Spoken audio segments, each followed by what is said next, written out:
वेदाहवेतं पुरुषं महन्तम् आदित्यवर्णं तमसः परस्तात् तमेव विदित्वातिमृत्युमेति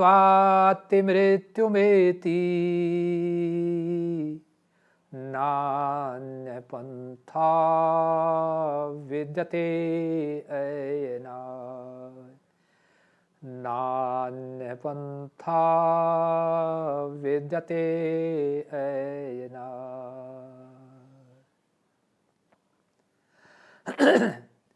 मान्या मातृशक्ति बद्ध पुरुषों, प्यारे बच्चों, पीछे हमने 5 दिन जो चर्चा की है, वेद मंत्र का जो चौथा पाठ तप है, तप का हमने 1/3 पर 5 दिन चर्चा की है, शारीरिक तप पर। आप थोड़ा विचार करना, चिंतन करना। विचार और चिंतन के लिए मेरा कहना इसलिए है कि जब गाय चारा खाती है उसका दूध नहीं बनता है, जब वो जुगाली करती है तब दूध बनता है। तो जुगाली करना अर्थात सुनने के बाद चिंतन करना, मनन करना, तो तब मक्खन निकल कर आएगा, आनंद की अनुभूति होगी। तो आज चर्चा करते हैं वाणी के तप पर। वाणी के तप के बारे में योगीराज श्री कृष्ण गीता के 17वें अध्याय के 15वें श्लोक में बहुत सुंदर बात कहते हैं। योगीराज श्री कृष्ण कहते हैं, अनुद्वेकरं वाक्यं सत्यं प्रियं हितं च स्वाध्याय अभ्यसनं च वाङ्मयं तपुच्यते। अर्थात अनुद्वेकरं वाक्यम, अर्थात जो भी आप वाणी से बोलें वो बिना उद्वेग का वाक्य होना चाहिए। और इसके अतिरिक्त उसमें सत्यता भी हो, वो प्रिय भी हो, अच्छा लगने वाला भी हो। इसके अतिरिक्त आप स्वाध्यायशील रहें और आप अभ्यसनम, अभ्यसनम से अभिप्राय है कि अब अभ्यास करें। आप सोच रहे होंगे कि अभ्यास किसका करें? अभ्यास से यहां पर अभिप्राय है कि उस परम पिता परमात्मा के ध्यान का अभ्यास करें। ये वाणी का योगीराज श्री कृष्ण ने तप बताया है। तो कहने का मेरा अभिप्राय, हम अपने जीवन में वाणी के तपी बने। यदि हम अपने जीवन में वाणी के तपी बनते हैं, पवित्र आत्मा को बहुत लाभ मिलता है, चारों तरफ आनंद की वर्षा होती है। और यदि हम वाणी के तपी नहीं हैं,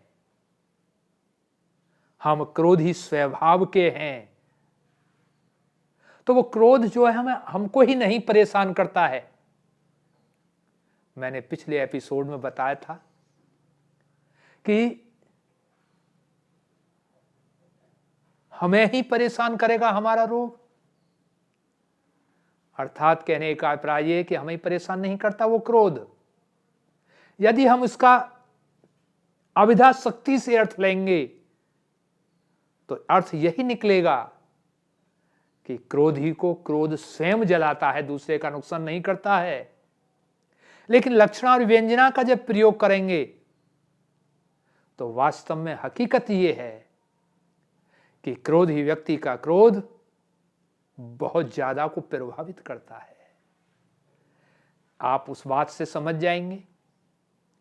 रामायण में आपने पढ़ा होगा, वाल्मीकि रामायण में, वाल्मीकि रामायण में प्रसंग आता है कि कैकेयी ने जब अपने वर मांगे, अपने वर मांगने के लिए उसने क्या किया, ड्रामा मंथरा के माध्यम से। कहां गई थी आपसे यदि मैं प्रश्न करूं, बताइए, तो आप सभी का उत्तर होगा कि वो कोप भवन में गई थी। इसका अभिप्राय क्या है कि हमारे घरों में तो व्यवस्था नहीं हो सकती, लेकिन राजा महाराजाओं के यहां पर पहले कोप भवन बनते थे। कोप भवन का एक रूम होता था। वो किस लिए होता था? वो इसलिए होता था कि कोप में रहते हुए उसकी जो तरंगे हैं वो दूसरे लोगों को प्रभावित ना करें। तो कहने का मेरा अभिप्राय यह है कि यदि हम क्रोधी स्वभाव के हैं तो हमें तो जलाएगा ही, लेकिन वो तरंग दूसरों को भी प्रभावित करेंगी, दूसरे पर बैड इफेक्ट पड़ेगा। तो इसलिए योगीराज श्री कृष्ण कहते हैं कि हे दुनिया के लोगों, अनुद्वेगकरम वाक्यम सत्यम प्रियम हितम च स्वाध्याय अभ्यसनम वांग्मयम तपुच्यते। इसी बात को इसी प्रसंग में ऋग्वेद का मंत्र कहता है, और ऋग्वेद का मंत्र बहुत सुंदर बात कहता है। ऋग्वेद का मंत्र कहता है, ओम तंतुम तन्वन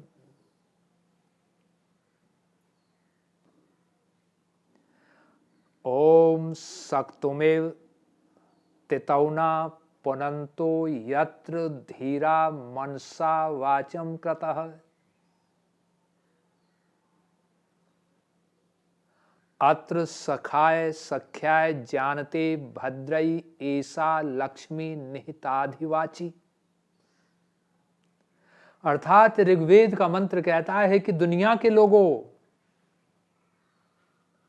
वाणी के तप को आप अपने जीवन में इस तरीके से प्रयोग करो। वो समझाते हैं वेद भगवान कि जैसे व्यक्ति सत्तू को, ये गर्मियों में बनने वाला पेय पदार्थ है जो जौ के माध्यम से बनता है, जैसे व्यक्ति सत्तू को छान करके पीता है, ऐसे ही हे दुनिया के लोगों, तुम अपने अंदर से वाणी को छान कर निकालो, अर्थात सोचकर, समझकर, विचार कर, अर्थात शब्द को विचार कर, अर्थ को विचार कर, शब्द और अर्थ के संबंध को विचार कर अपने मुंह से वाणी निकालो। यदि आप ऐसी वाणी निकालोगे तो आपके पड़ोस में रहने वाले, आपसे वार्ता करने वाले, आपके मित्र पड़ोसी सब आनंद का अनुभव करेंगे। और एक बहुत बड़ा लाभ जो होगा, आपकी वाणी पर लक्ष्मी का निवास होगा। लक्ष्मी सबको चाहिए ना, तो आपकी वाणी पर लक्ष्मी का निवास होगा। तो कहने का अभिप्राय है कि ये वेद मंत्र कहता है कि हे दुनिया के लोगों, इस तरीके का लाभ कीजिए अपने जीवन में, मधुर वाणी बोलकर। वाणी के दोषों से बचना चाहिए। महर्षि मनुस्मृति में बहुत सुंदर चर्चा करते हैं वाणी के दोषों के बारे में जिनसे हम बचना चाहिए। महर्षि मनु कहते हैं, बहुत सुंदर बात कहते हैं, पारुष्यम अनृतम पैशून्यम चापी सर्वसः असंबंध प्रलापस्य स्यात् वांग में चतुर्विधम। अर्थात पवित्रात्मा व मनु महाराज कहते हैं कि वाणी के इन दोषों से बचो दुनिया के लोगों। पारुष्यम माने कठोर शब्द, अनृतम माने झूठ, पैशून्यम चापी सर्वस है, और चारों तरफ से चुगली करना छोड़ दीजिए। और चौथा असंबंध प्रलापश्चय, जिस प्रलाप के कोई मायने नहीं होते हैं, अर्थात जो बिना मतलब की बातें होती हैं, उन बातों से बचिए। बहुत से मेरे पास ऐसे उदाहरण हैं जो असंबंध प्रलाप, अर्थात जहां जिनका योग कहना उचित नहीं है, वो लड़ाई करा देते हैं। और एक जगह तो हमारे गांव में एक व्यक्ति का असंबंध प्रलाप के कारण मर्डर हो गया, हंसी हंसी में। तो ये वाणी के 4 दोष बताए हैं। इन वाणी के चारों दोषों से हमें बचना चाहिए। महाराणा भर्तृहरि के जीवन की कथा आपने सुनी होगी।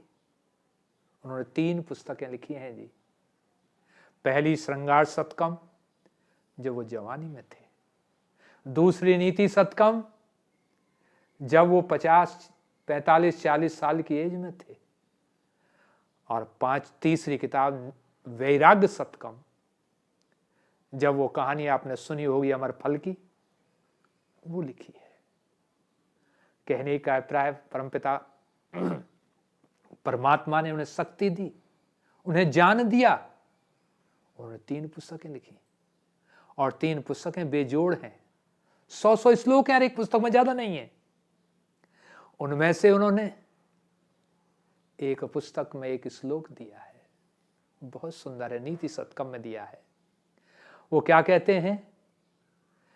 केयूरा ने विभूषयन्ति पुरुषम, ने हारो चंद्रोज्जला, ने स्नानम, न लेपनम, न चंदनम, न अलंकृता मूर्धज्या, वाण्या एका समलंकरोति पुरुषम, या संस्कृता धार्यते, क्षीयन्ते खलु भूषणानि, सततम वाग भूषणम भूषणम। अर्थात महाराणा भर्तृहरि कहते हैं कि बाजूबंद आपकी शोभा को नहीं बढ़ा सकते। बहुत सुंदर आपने हार पहन लिया, वो भी आपकी शोभा को नहीं बढ़ा सकता। आपने चंदन का लेप लगा लिया, आपने फूल पहन लिए, आपने इत्र डालकर जल में स्नान कर लिया, आपने अपने बालों की बनावट तरह तरीके की कर ली, ये आपको सुशोभित नहीं कर सकते। कहते हैं महाराणा भर्तृहरि, वाण्या एका समलंकरोति पुरुषम, या संस्कृता धार्यते। अर्थात एक वाणी ही मनुष्य को सुशोभित करती है, लेकिन वो कैसी हो? सुसंस्कृत हो। अर्थात सत्य से, जैसा योगीराज श्री कृष्ण ने कहा, प्रियता से, उद्वेग न करने वाली, सबको हित पहुंचाने वाली, ऐसी जो सुसंस्कृत वाणी है, वही मानव का आभूषण है। और अंत में कहते हैं, क्षीयन्ते खलु भूषणानि, जो पहले जो मैंने आभूषण बताए वाणी से अलग के, ये सब तो एक न एक दिन नष्ट होने हैं।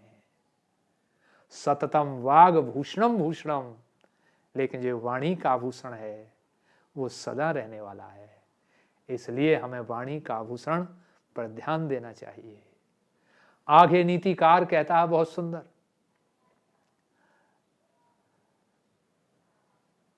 तीणी रत्नानि जलम, पृथिव्याम तीणी रत्नानि जलम। आप दोबारा से कर सकते हो, कोई दिक्कत नहीं है। जहां गड़बड़ हो ना, थोड़ी देर पॉज ले लो, ठीक, फिर उसके बाद उसको स्टार्ट कर दो, मैं कट कर दूंगा। ठीक है। पृथिव्याम त्रीणि रत्नानि जलम अन्नम सुभाषितम, मूढ़ै पाषाण खंडेषु रत्न संज्ञा विधीयते। अर्थात नीतिकार कहता है कि पृथिव्याम त्रीणि रत्नानि, पृथ्वी पर 3 रत्न हैं, जल, अन्न, सुभाषितम।